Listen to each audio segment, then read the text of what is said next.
Tales to Terrify. Welcome to Tales to Terrify, part of the District of Wonders network, featuring Starship Sofa, Crime City Central, and Protecting Project Pulp. Everyone has a story in the District of Wonders. Come and find yours. Good evening, children of the night. Come in out of the crowds, the confusion of the evening, the early summer chill, and know that you are welcome. Once again, you've found the nook, and once again, this is Tales to Terrify. My name, still, is Lawrence Santoro, and tonight, Tonight we have two tales to entertain and distract from the change of season and the dread anticipation as summer is coming in. We'll all survive. Not much me tonight. We'll just jump right in and have some fiction. Our first tale tonight is Here, Kitty.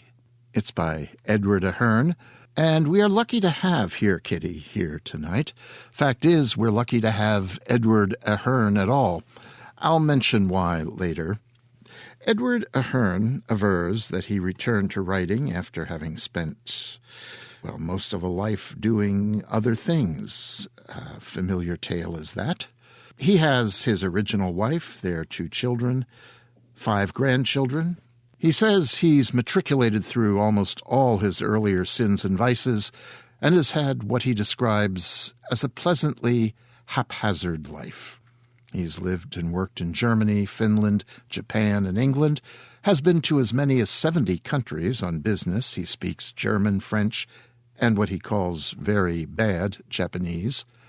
And along the way, he's gathered a B.S. in Illinois and an M.B.A. at NYU. We'll have more about Edward Ahern after we hear tonight's tale by him, and again it is called Here, Kitty.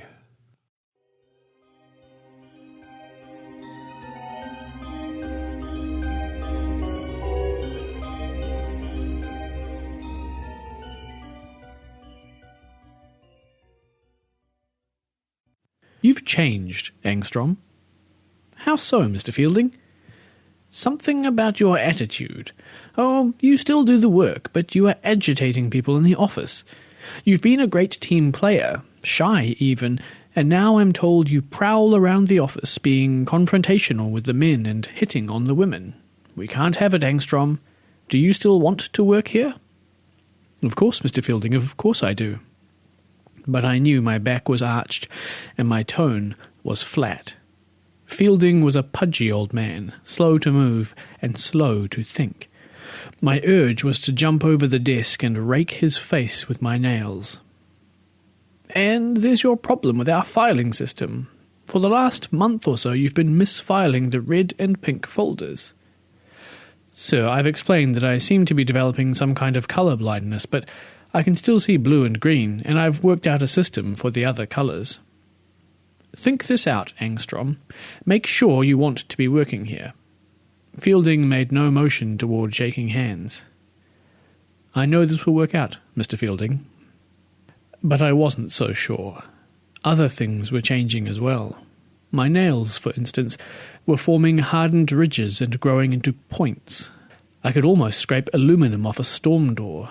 My incisors were growing. My diet had gone from tofu vegetarian to meat and milk. I'd quit going to my doctor because he wanted to study me like a lab experiment. Besides, I generally liked what was happening. I was still 5'8" and skinny, but my reflexes had gotten scary quick. Except for the loss of some colour vision, my senses had sharpened. Night vision, hearing, smell. I knew when women in the office were in estrus. A stray cat was probably to blame. The solid grey Tom had showed up on my front porch one evening, chew-eared and scrawny. I thought about fleas and mange and walked around it to get into the house. It was still there the next morning, head cocked as if assessing me. I broke down that evening and put a bowl of milk on the porch, keeping my distance from it. For another week I did the same, and then one Friday evening I reached down to pet it, and the damned thing took a chew on my hand. It jumped back before my swing could connect and hopped off the porch. I never saw it again. After my hand swelled up, my doctor arranged for the tetanus shots, warning me that I might need rabies shots as well. But I didn't have any reddening or swelling or difficulty breathing. No, but I'd had some other side effects that got him excited. I'd never had much body hair, even on my private parts, but was sprouting a fine grey down all over my body. I could accurately focus on the faintest motion or scent. My leg muscles and tendons had hurt like hell for several days, but after they quit hurting, I could jump like a basketball centre.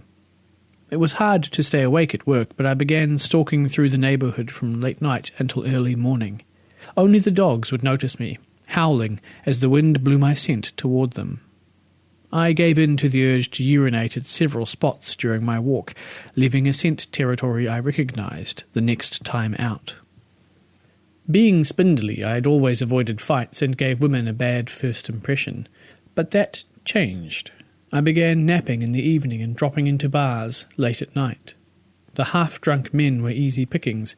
If they didn't stay out of my way, a few quick swipes left them cut open and shocked. I would focus on a woman and steadfastly hit on her. It was impossible for these women to insult me enough to make me go away, and they would sometimes call in the bartender or manager to make me back off. And sometimes they were more agreeable. I was limber and tireless, and girlfriends began telling girlfriends that I was worth knowing. I expanded the territory I prowled, new bars, new ground to mark. It was at one of the new bars that my hackles raised. I smelt his musk before I saw him. He was much bulkier than me, with healed scratch marks on both cheeks and a dusting of mixed-colour body hair, almost calico. He noticed me staring at his face. "Duelling scars," he said. I'd instinctively gone into a stance that would let me try for a first blow. He discreetly hissed, "You'd lose. I'd rip you up in the first minute." He grinned. His incisors were quite long. "You're in my territory. Don't be, ever. If I see you again, you're going to be mangled." He was right. I'd lose. As my aggression dissipated, it was overtaken by curiosity. "I thought I was alone. Are there a lot like us?" "I'm not going to teach you anything. I'd be just as happy with you dead." The calico paused. "Look, I'll tell you this. What's happened to you isn't a free ride. There are only a few of us around, and we don't last very long. Something takes us. All the males that were around me when I marked out my ground are gone, including the one who had your territory. I get odour hints sometimes of something prowling across our grounds.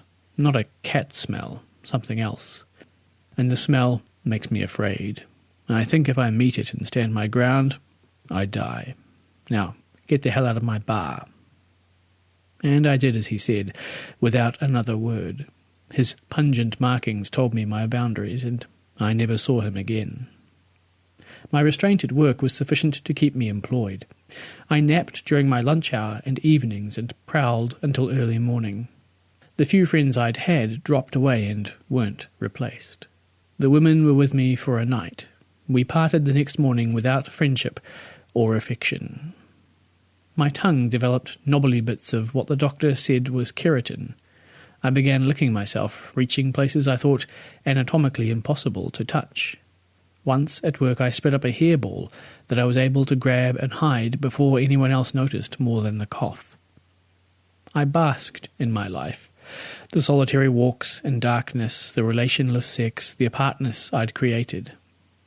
Some months later, on the fringe of my space, I noticed the calico's musk was overlaid with the spore of something else, a rank, unknown scent. And after that, the calico's markings evaporated, fading out. He was no longer marking his territory.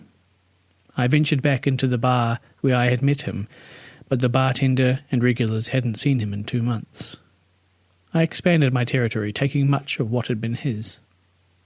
But I remembered what the calico had said, and began doubling back during my prowls, checking for movement or scent. But I detected nothing. except that dogs I passed seemed to howl more insistently behind me. After a while, sensing nothing, I quit doubling back. I'd found that the hours between midnight and 2 a.m. were when the men were stupid drunkest and the women most susceptible. One late night I was seated with two women of uncertain age and certain availability. As I was making a choice, a back eddy of stale air brought me that same hackle-raising scent I'd encountered on the edge of the Calico's ground. I jumped up and circled the room at a lope, looking for movement, smelling the air in constant breaths. But the men and women were merely besotted, and the aromas those of spilled drinks and body odours laced with testosterone and estrogen. The scent was gone. I returned to the two women, made an inane excuse, and chose a partner for the night. It was 5 weeks later, as I entered another bar, that the stink washed over me. He was sitting at the bar, back to me. I wanted to run, but I needed to know what I feared so much. The bar was crowded. There was nothing he could do while we were in it. I pushed myself to walk over and sit on a stool next to him. He was twice my bulk, with the sloped shoulders of a mastiff. His face was almost covered in coarse black stubble. His arms were wrapped in straight black hairs. His jaw and nose jutted forward. Canine teeth dropped below his upper lip. Curiosity kills the cat. I beg your pardon? You should have run. I could kill you just outside this door. I was poised to jump backwards several feet, filled with broken thoughts and throbbing fear. You stink of fear. How I love that smell. I don't want to kill you now.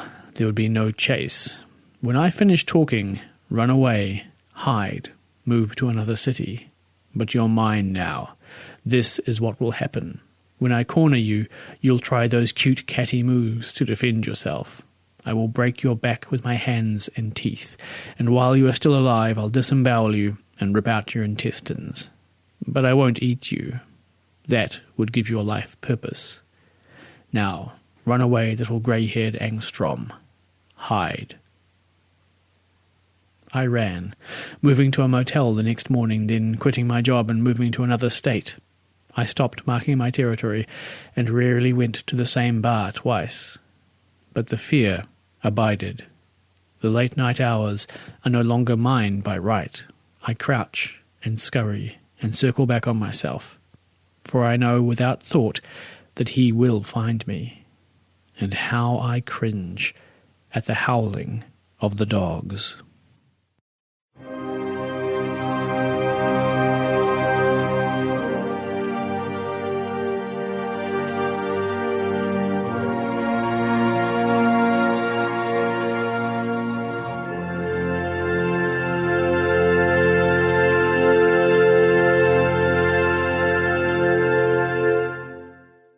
Is that the way it is, Mahler? Well,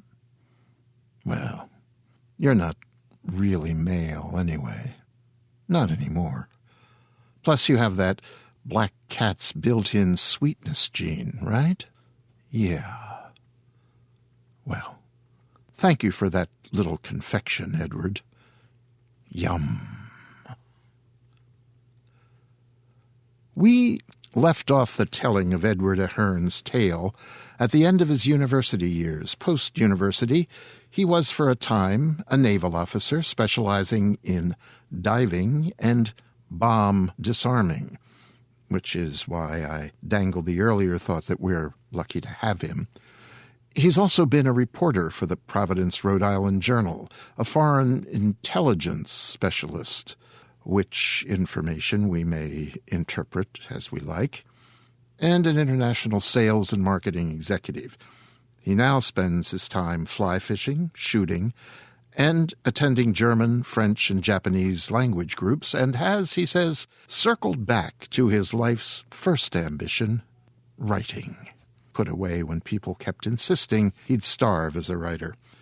He now focuses on crafting fantasy, science fiction, folk, and fairy tales, and has placed 39 stories to date in online and print publications. You may find his work at Aurora Wolf, Dark Futures, Liquid Imagination, And he's been podcast by BizarroCast, the young adult Cast of Wonders, and here at Tales to Terrify when we presented his story Lordscapedia back in show number 99. Thanks again for Here, Kitty, Edward. The Witch was bodied forth for us tonight by none other than Mr. No Sleep Podcast himself, Mr. David Cummings. David has a background as a professional musician. He's from Toronto, Canada, and is a software developer by day. He began doing sporadic voice work over 20 years ago, but in 2010 he decided to earnestly focus on a career as a voice actor and podcaster. As mentioned, and as you probably already knew, David is the host and producer of the No Sleep Podcast, a horror cast featuring original works of fiction. Along with his own show, he has provided narration for the popular Fear on Demand and has voiced multiple roles in the Minecraft YouTube series, The Arkan Chronicles. He will soon release his first audiobook narration for the novel 99 Brief Scenes from the End of the World. You may listen in at the No Sleep Podcast at http://www.thenosleeppodcast, all one word, .com, and that'll be on our homepage, talestoterrify.com. Our second tale for this evening is, how to say this, a soft, perplexing, sometimes sweet, sometimes not so sweet delight called The Song That Tarabeth Loved. And it's by a writer who may be new to you. His name is Jeff Clayton Wright. Jeff Clayton Wright was born in Philadelphia, and though well-traveled, he says he's lived his entire life to date in that city, and that city's nearbys. As you listen to tonight's tale, I think you'll quickly realize that Mr. Wright is a poet. He's published in the Poet's Attic, Mad Poet Review, and other poetry journals. In addition, he's had horror stories published in Aberrations and, more recently, in Shadowworks. Though I am not usually a writer of horror, he says, I am, in nearly all that I write, a surrealist and a fantasist. He describes himself as a printer by night, a writer by morning, and around-the-clock an online seller of collectible books at nooksofbooks.com. That's NOOKSOFBOOKS, one word, .com. That, too, will be on our homepage. And he says that in the past dozen years or so, he's handled some very fine first editions of horror. Let me pause here and allow Jeff and his creatures of the night to take over. Now, one thing. I ask that you snuggle down, put down your crunchy treats, and listen. Imagine. Think of an evening walk through a cemetery, something dark and familiar. The song that Tarabeth loved is a piece that sings and needs your attention. Let the words wash over you. It's night, and here is The Song That Tarabeth Loved by Jeff Clayton Wright.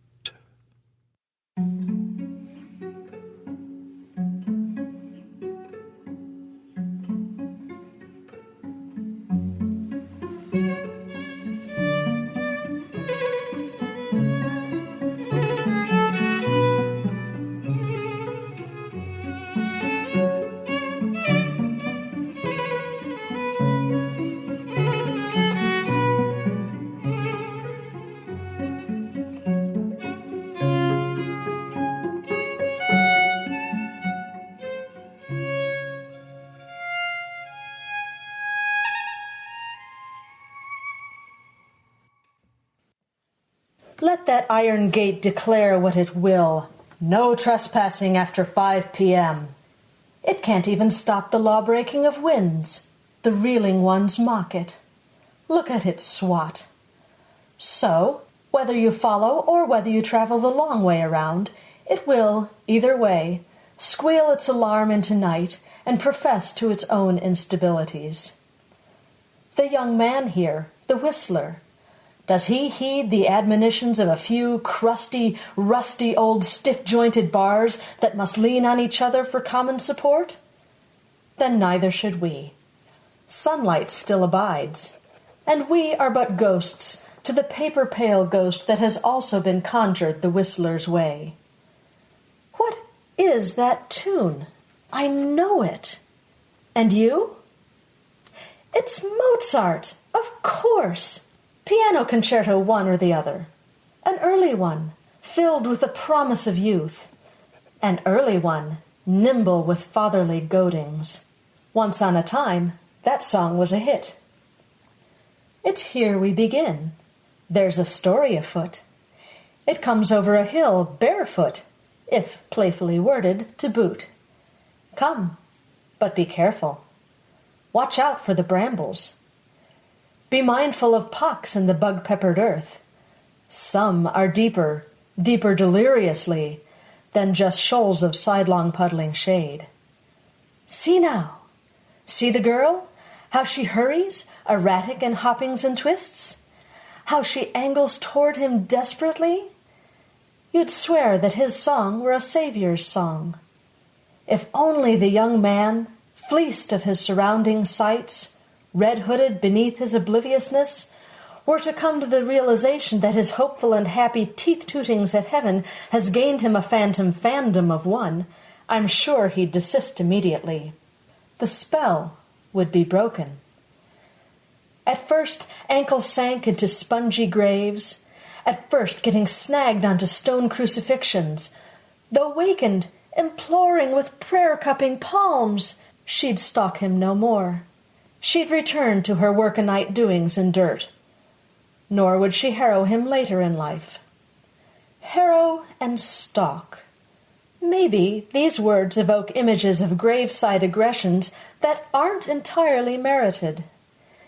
He pays her less mind than he'd spend on a derelict torpidly cawing through stubble for coinage.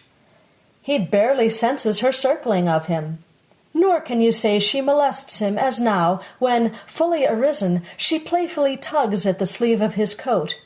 She evanescently blows mist-kisses under his collar, or slips a cold, autumn-crisp hand into his. No, Tarabeth hasn't molested him, yet. Come, let us follow. We've nothing to fear. If about us the dead, with hanging mouths, are collected like saints for some higher surprise, they'll apply their every devotion to dust. They but lounge. They'll not move along with our tale. We are less a concern than collapsings of wood. We all like a dry roof. We are less an intrigue than an overdressed, starchy, and stuffy new neighbor. Ganging beetles are more a distraction than we. No, tonight there will only be Tarabeth. Don't think her a horror. She's fetching as whisper-thin spectres go, no? Her shadow-fused hair, wind-stirred to roped ravens, has grown even longer than living years grant. Its twists all but trip her. They grapple with calves.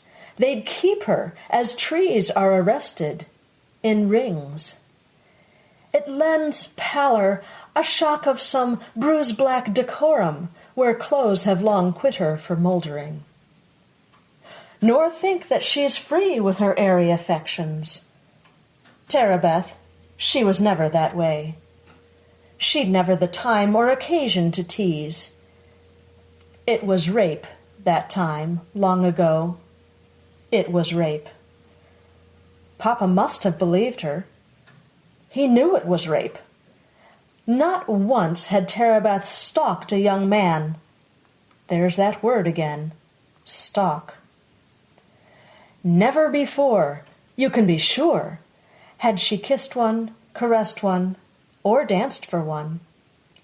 She'd not before euphorically soared to the lure of any beguiling songs.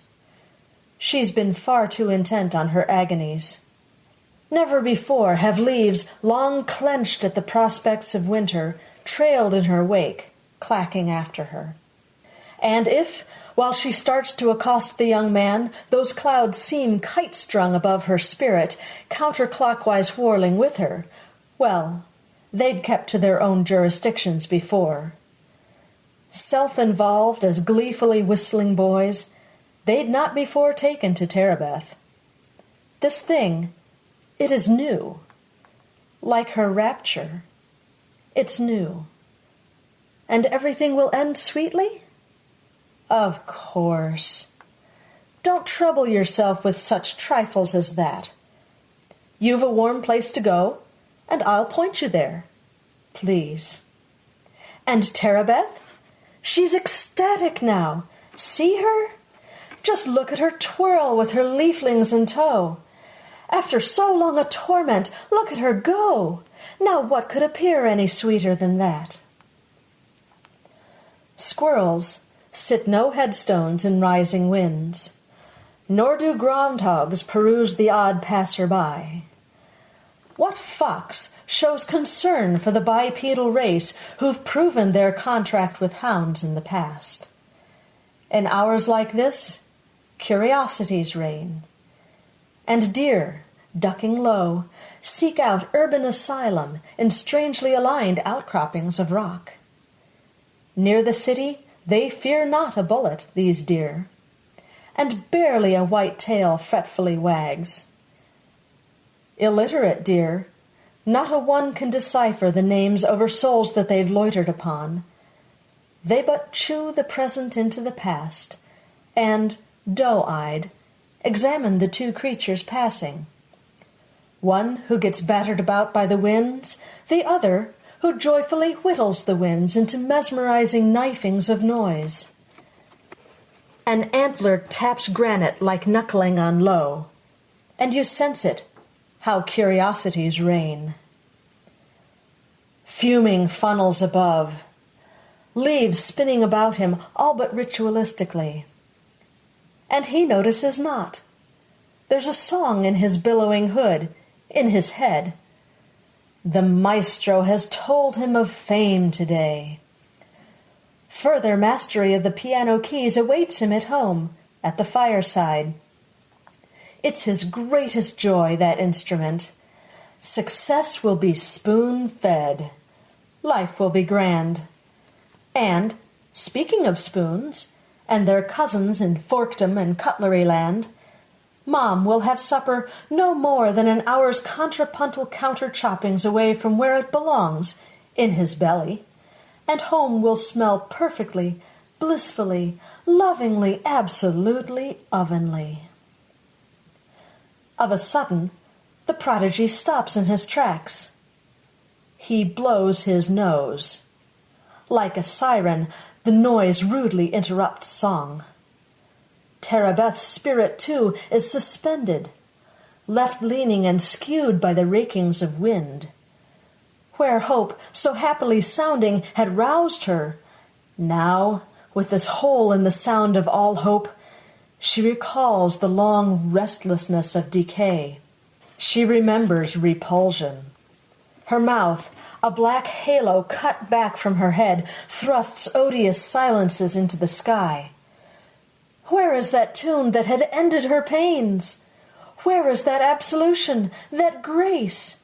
She had heard it, she thought, but a nose-blow ago. Yeah, the tissue ghost flutters in front of his face.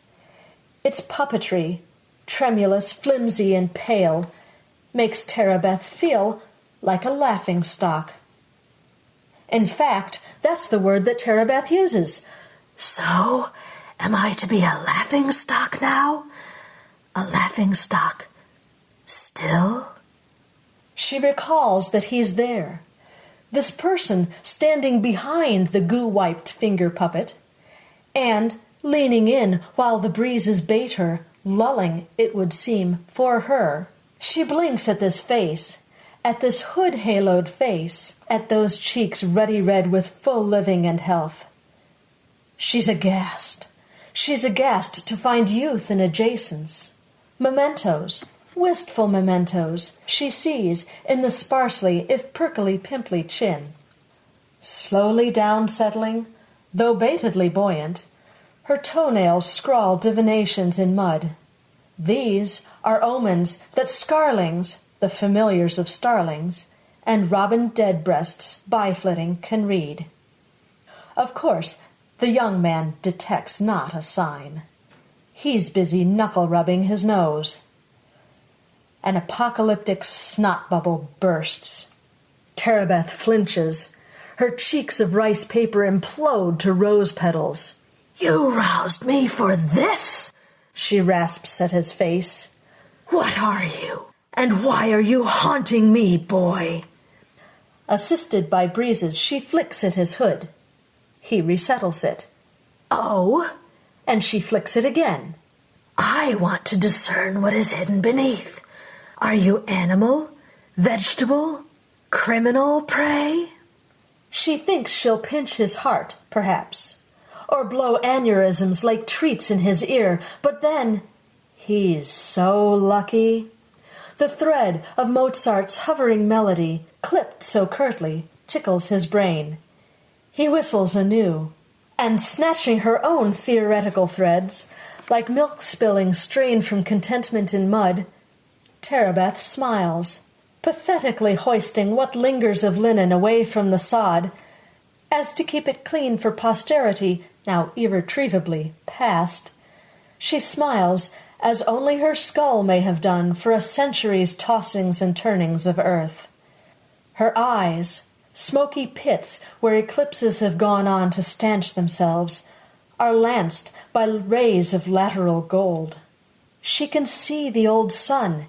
She remembers the sun. Ah, there she goes! She's dancing again!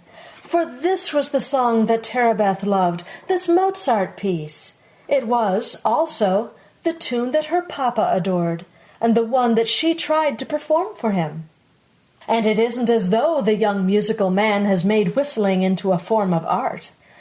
Whistling, of course, is a common thing. A thing undertaken by all but the greatest and most accomplished of citizens. It's the unblemished joy in the sound that has roused her. The joy and, as mentioned, the melody. So she's warned the prodigy once again. She's warned him 10 times with her touch, with her breath, with her whisperings. As snows, still poised to the most eager flake, can be tasted in air as if timelessly, so her neck presents itself to him. With it wafts an array of terrible weathers. He smells what he thinks is a squall of pollution. It gives him no pause. The claphound chases the clap of his shoes. He's oblivious to her. Silly young man. When she says, as now, "I'll take all your bliss. I'll strip you of bliss. It's your fault for this almighty taunting of me," he'd do well to open his mind for a change, and to trip the trap door for the cranium-spanning conga line of cutlets, baked potatoes, pies, soft buttery biscuits, and cabbages. "I'll eat your bliss like a cream," she says. So, she's warned him again. "Marrow me," she appends. He'd do well to listen a little bit more. He'd do well to get clear these murky grounds, to shake free of the resolute suck of this soil. Tarabeth, meanwhile, spins in such rags that would smother a newborn's dawning breath. At the opposite end of the cycle, her tatters would prompt poppings up of the elderly, who'd amaze the silence with 2 sudden croaks, who'd make snowy clutchings of cold cotton drifts mid the 4-posted moon fluorescence of what they find amid shivers to be only bed. You can see she's ungainly. The knock of her knees is lost in the constant clacking of leaves. Her elbows are turkeys fiercely flapping, nay-gobbling the rumors of gravity. She giggles and oohs. She giggles and ahs each time that she stumbles over a marker or scrapes against a crucifix. So she isn't agile, the high-stepping wraith. So her counterinterpretive dance might only be fully esteemed by the spastic mad. We should look past that. "Clumsy me," she admits, even when, since dunked generations ago, she still managed to cling to the common flotsam of randomly passing remembrances, when she still was able to bob up out of oblivion's serendipitous depths. Not a person would have recalled her in dance. No such silvery picture had ever been burned daguerreotypically onto a brain.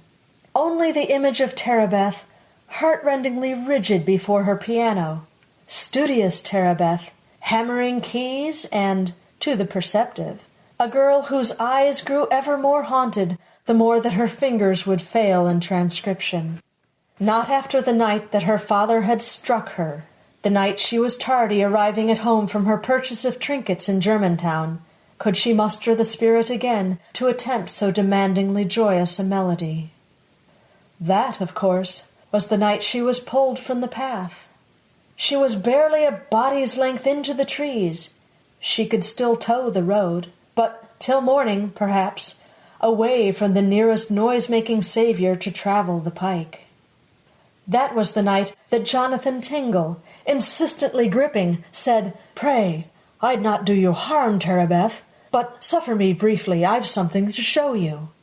That was the night he said sweetly to Tarabeth, "Pray, don't weep. I'll be ever so sweet with you, lassie. Lie back." She could feel the sheath of cold steel at her breast. "Fix yourself on the stars," he instructed her, "pray." And then he was sweet, more sweet than those chilled and uninvolved stars that, even despite their recommendation, would prove but a pox on the Almighty's face.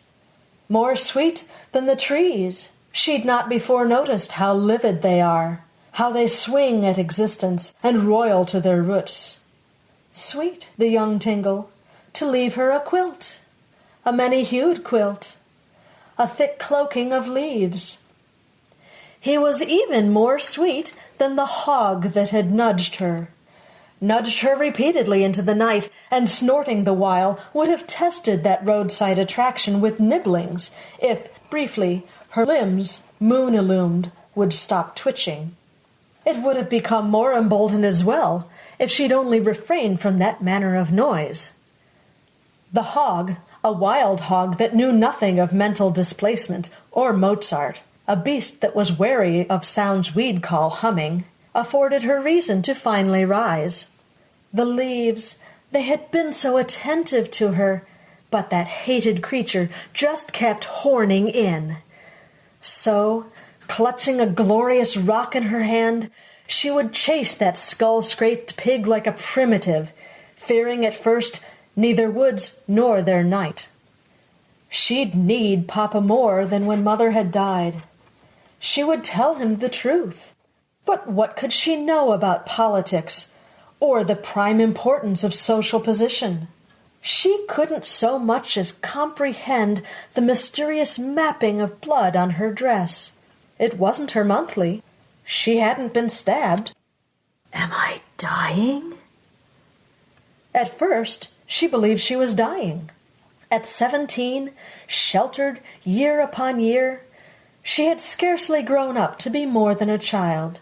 Poor girl, she hadn't been schooled about life, its loving things, its natural things, let alone its unnatural cruelties.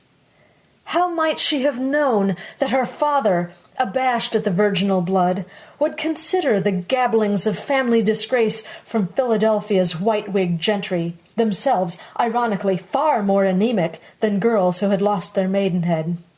He'd scare Tarabeth, invoking first, "Sarah, Sarah, how could you leave me to this?" Then he'd floor Tarabeth with a single slap, a shock of repudiation that would ravage her worse than all 7 sad thrusts and 3 slobbered "I'm sorries" of Jonathan Tingle. A face, once a father's, but now made of brass, of shadows and brass, turned away that night, along with its light. The head muttered, "Scandalous," candle eclipsing. It followed the saucer-born flame up the stairs. "Not a soul need know about this. We are shamed." Came a time when some further grace in the crossbeams took her attention away from the keys. Mock paradise hovered just over her head. So who can have guessed that the laughter we're presently hearing is hers? A sound so true and sublime in release it could make the despondent see sunlight on razors. Who might have guessed it? Seldom Tarabeth laughed in that closing year of her life. Even the young man, detecting it faint from the furthest reach of his cluelessness, decides, "Not to fear, I'll take care of you soon," that his stomach is requisitioning food.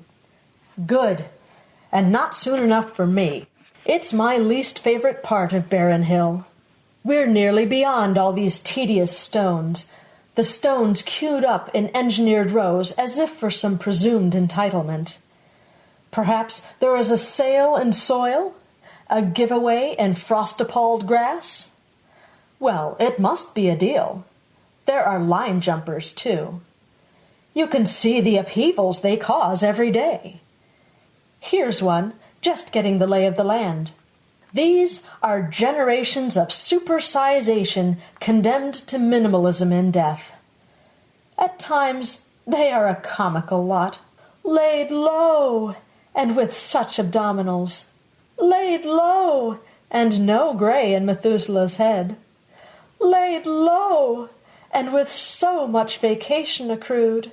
Here's a pitiful one who keeled over believing that Valentine's Day, much like Cupid himself, was a floating date year after love-slighted year. These stones are, of course, the more recent stones. The stones of clean lines that are all too fittingly robot-engraved. The bulky stones, the artless stones, the stones that evince something tragic and bleak, beseechingly bleak, and glazed over, and undistinguished and unimaginative in modernity. And the clock in the distance, tolling, tolling, phlegmatic with rust, reiterates the brassy fact of its and our mortality. It ratifies time, more time, even now, with each timely, vibrant, bat-scattering gong. Whether mornings in evening, or evenings in morning, the clock, and we all, are compelled to move on. The young man, again, leaves the melody hanging, this time at its loftiest, triumphal note. He moves off of the path and into a huddle of weathered and starkly diminutive stones. Pathside, Tarabeth tries to pause. Nuts, squirrel-squandered, roll underneath of her down-dangling feet. She skates over top of them, into a tree, and swingingly clings to it, lynched as laundry. She sniffs, she snuffles. Oh, it offends. It's a ginkgo tree, the prime model of aberrance, poorness in planning, or simply dark humor in landscape design when this place's solemnity is considered. Why plant such a tree on an acre like this, if not only to trouble the brain throughout autumn with concepts potently nostril-induced of death and its next of kin, decay? The ginkgo stink envelops her as if she, and she alone, were the source. She crinkles the indistinct cone of her nose. She cannot wait here. Some branches are even so low as to rib her, while others accusingly point her way. She cannot wait here, yet, sidling, scrabbling on nuts, she cannot force herself to go there. She watches the young man moving away. Oh, where is he going, my little puff pastry? She skirts the bramble-occluded field. Here's where hearts sink deeper than spades can dig. It's where willow trees droop with their spell-spent wands, in some bleak mimicry of the doctor shrugs. Here's the place beyond places where never-greens loom. It's the branch-latticed corner of little lost lambs. In nightlight phosphorescent fleece made up of seasonal reachings of moss, they are carved in recumbrance above their wards. Scattered among them are wind-effaced doves that are earth-bound to tablets, their feet granite-gripped. Their wings, to the striver, are broken and chipped. Some of the toddling tragedies here weren't given the time to have mouthed their own names. So it's decent that fate, with its dealing hand, has expunged the letters from most of these stones. It's proper that winter's horizon-held snows will, croup-like, clot any syllables still decipherable. It's virtuous that petals should flush, fanning out over numerals, as shamed for a god that would press such claims, such outrageous claims.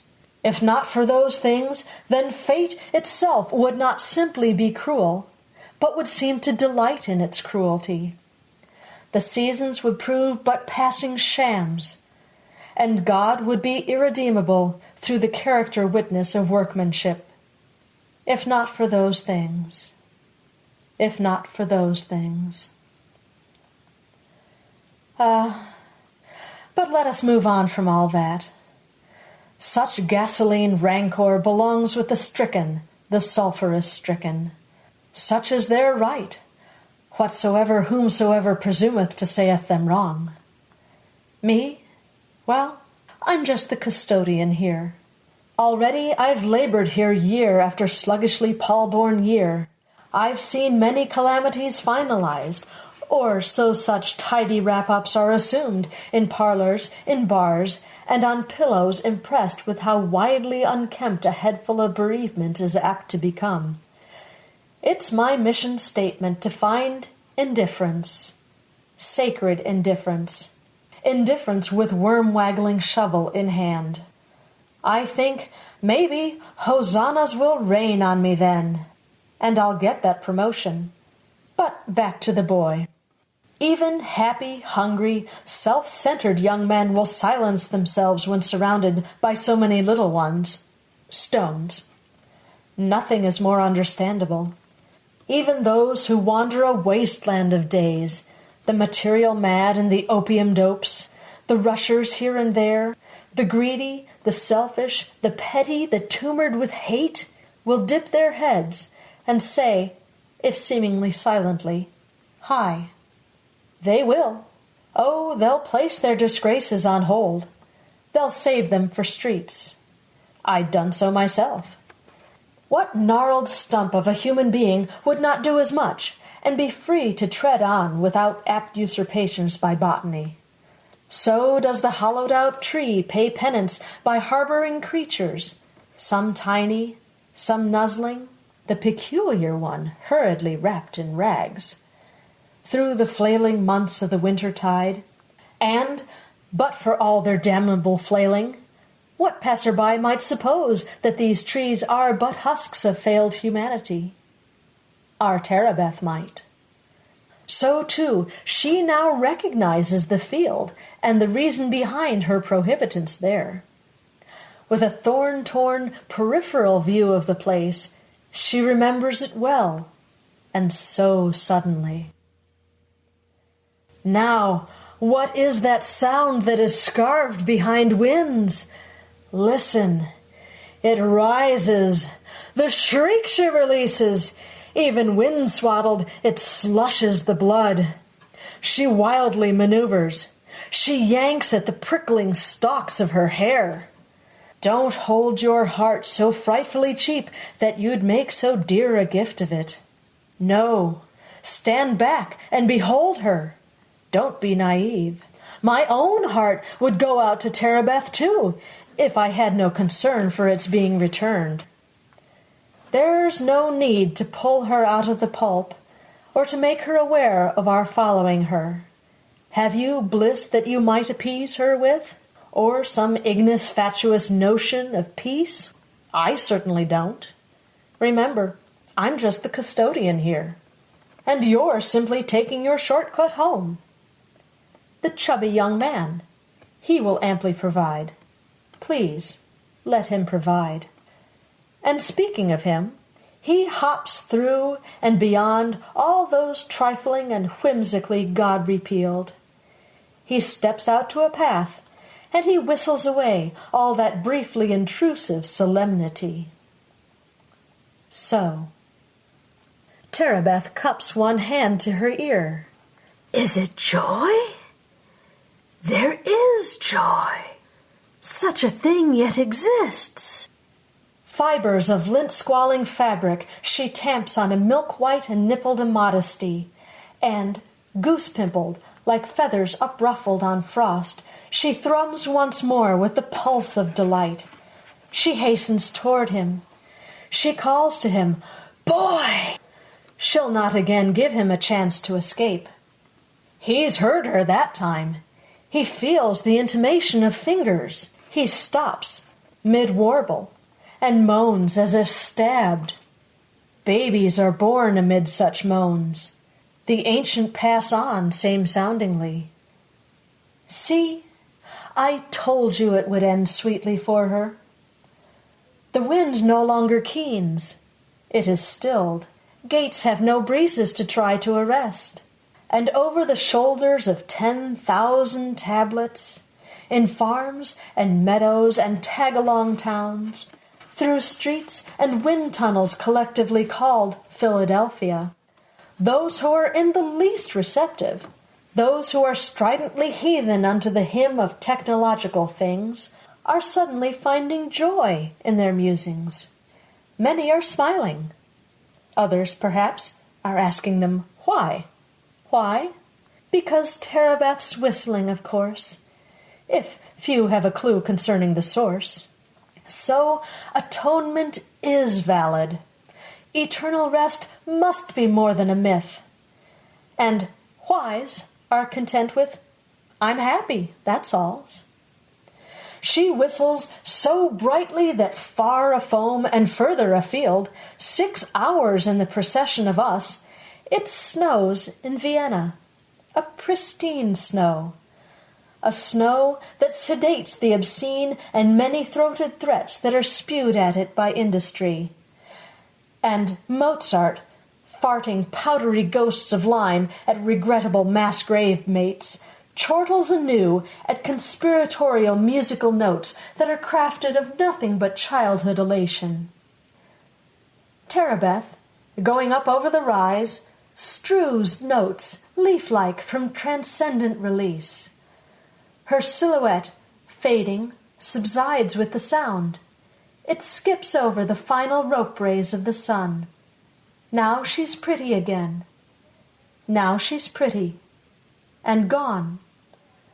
Already, at last, she is resting in peace. Not again will we hear about Tarabeth. Never more will I so much as mention her name. I'd not rankle pure nullity, sweetly snoring. And the young man? Ah, yes, indeed, the young man. Presently stooping over, he's silent. His spirit is broken. He feels at a loss. As for him, he gets to discover a world where piano wires snap for accommodation of crossbeam dreams, and where children get to retire to cold bedrooms. A world where restless finger twigs dash moonlight to manic concerti of madness and play the wainscoting along garish walls. It's a world so cacophonous night after night that shadow-mannequined closets, noted for frightening children, themselves are not permitted to sleep. It's a world where, perhaps, you go hungry to bed if your lessons are unsatisfactory. I can't say for sure about Jonathan Tingle. I'd like to provide you some closure, of course, but he moves from one cowardly heart to the next. Under scalding moons, he crouches in alleys. He skulks beside roads. he'll never relent. His kind must die uncountable deaths, and few of those feats, if wonderfully violent goodies of justice, are here accounted for, in this ground. And as for you, caught out in the cold, if you think to return here to Barren Hill with the day's gold array standing over your shoulder, carrying with you wild enough flowers and truly wild prospects of spying the name of Tarabeth, with its muddied descenders, crippled ascenders, and seraphim trapped in some hammer-knocked stone, I assure you your efforts will prove to be vain. Give your flowers to one who can sneeze or be stung. Thorns need to be validated on flesh. Moreover, that girl had no marker but sticks, and those two crossed branches, though tardy in placement, have long ago collapsed. The lone figure who pushed that symbol in place, forbidden as it was in that righteous day and age, amongst the potters, the thieves, and the whores, the depraved, among killers, the ne'er-do-wells, the earthly damned and divinely dead, the hanged, the denounced, the miscarried, the mad, and amongst the sad, and the wrenching adagio suicides, well, he's barely himself but a great-coated shadow, the outermost burble in pebble-crimped waters, a vague reassertion of memory. In the way of the moon he waxes and wanes, but the swivel moon's fleeting commute of a month is one sigh in a lost soul's century. Oh, I see the music teacher at times, that great-coated ass. He is schooled himself in remedial grief, and is late, much too late, in his fatherly learnings. Sleep, go to sleep, I whisper his way. Perhaps a small girl exists in that place, who, stickily-fingered, will cake up your keys, who will nose-poke the simplest of songs for you, a precocious young child who'll giggle while slyly glancing your way, as yet unruined. Sleep, go to sleep, I say. She'll be there. Adoration is there. But what do I know? That's no more than a guess. Still, it's someone's job to inform the wraith that he's more than 2 centuries into contrition. There aren't any clocks where he moves. But we all have a lot to learn, I suppose. We all pay our dues. We're far too slow in our wits for the fleeting race of days afforded us. I mean no offense, of course, to you. And so we go. There's your way, straight ahead. You can get to the other side through those gates. Vandals and vines have worked to secure your liberty. Go. My condolences for your mud-spattered shoes. That was not my intent. It's sometimes sloppy collateral damage.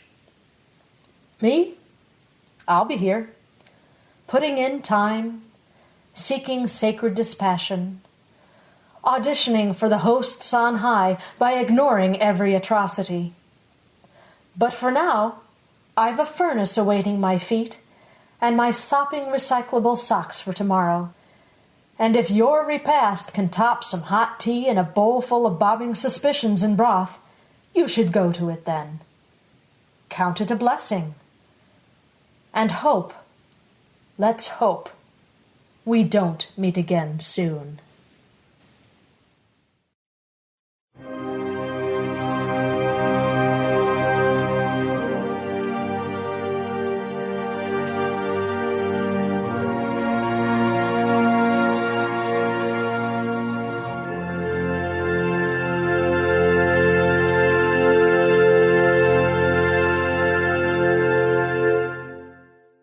Thank you for that, Jeff. The song that Tarabeth loved is the first in a planned collection of stories, 3 of which have been written, and all of which take place in the fictional colonial-era graveyard of Barren Hill. Their settings will span the centuries. With the exception of these tales, Jeff says his creative endeavors of the past few years have been on a novel, which, though set in the future, is a political and social satire on contemporary America. He hopes to complete it next year. The Barren Hill tales he works on periodically as he can. And thank you, Sylvia. Sylvia Shults should be familiar to all our regular visitors here at Tales to Terrify. She's the monthly reporter of news from the world beyond, our resident ghost hunter whose lights out segments have become a favorite part of the visit for many of the Nook's frequent guests. Sylvia has worked as a librarian, a bookmobile driver, flower seller, dancer, artist's model. Her hobbies include gardening, making wines and cordials, and reading, which she claims is an addiction.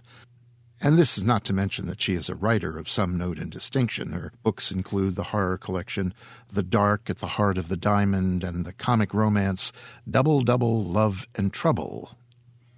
Of course, as we all know, Sylvia's been a paranormal investigator for several years. From tothood, she says, she was raised on Grimm's fairy tales and other such dark lovelies, and her fascination with those things that go bump in the night dates back to that upraising. She began her career as an active ghost hunter while doing research for her nonfiction book Ghosts of the Illinois River from Quixote Press in 2010. Several years ago, Sylvia was inspired to write about the supernatural experiences of visitors to the Peoria State Hospital in Bartonville, Illinois, and this project turned into her book Fractured Spirits, Hauntings at the Peoria State Hospital. Sylvia lives in Illinois with her husband, several of what she calls her fur babies, and far too many books. You may visit her at www.sylviashults.com, that's SylviaShults, one word, .com, and we'll have all of that information for you on the homepage. In addition to writing, ghost hunting, et al., Sylvia also serves as publicity director for the Dark Continents Publishing Company. Well, there we have it. 2 tales, and the evening's nearly ended. You know, when I was a much younger fellow, I lived in Philadelphia, Germantown, in fact. We lived in a very old house built around 1810, a farmhouse it was then. We had nearly an acre of land in urban Philly, trees everywhere, fruit trees, grapevines, wisteria. The back was a fecund wild, and beyond our yard there was a field. Sometimes horses grazed in that field. Beyond that was an ancient brick wall that surrounded a Revolutionary War cemetery. Beyond that, Germantown Avenue, the city. Evenings in back, though, mists, horses, gray with night air, stood above the fog and dreamed, and beyond them fireflies winked. Ignis fatuus, the foolish fire of long-ago dreams. Well, that, children of the night, will be that for the week. I hope you dressed for the walk home in this changeable on-again, off-again seasonal tailspin we're in. It was 85 degrees last Saturday, an inch or two of snow on Monday. Summer was so close last weekend that we had 35 shootings in the city of Chicago. Well, dress for all occasions, and no occasion will disappoint. Or maybe all of them will. I don't think I have too much to tell you, to warn you about your walk home this evening. Just think of tonight's story. Hum a little Mozart, perhaps. Walk in the cool, misty night. Think of a chill wraith brushing you, touching you, holding your hand. You bringing back memories to her, to him. Memories of 100 years gone, but which live in a forever now in those unshriven souls that linger in the paths. You don't have to run. Just imagine that melody. Imagine the touch. And close your eyes and think of your life's pleasant dreams.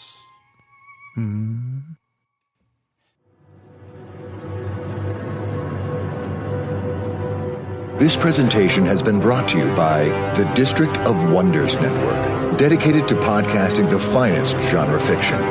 You can learn more about the District of Wonders and their many literary productions at their website, www.districtofwonders.com. Thank you for listening.